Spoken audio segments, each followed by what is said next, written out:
Merhaba değerli izleyicilerim. Gecenin Yıldızları kanalıma hoş geldiniz. Sizlerle buluşmaktan çok mutluyum. Bugün de sizlere güzel görüntüler, romantik paylaşımlar sunacağım.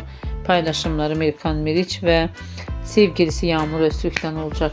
Birbirine yakışan çifte kumruların güzel görüntülerini, güzel paylaşımlarını buyurup kanalımda izleyebilirsiniz. Şimdilik benden bu kadar. Hoşça kalın, sağlıcakla kalın arkadaşlar.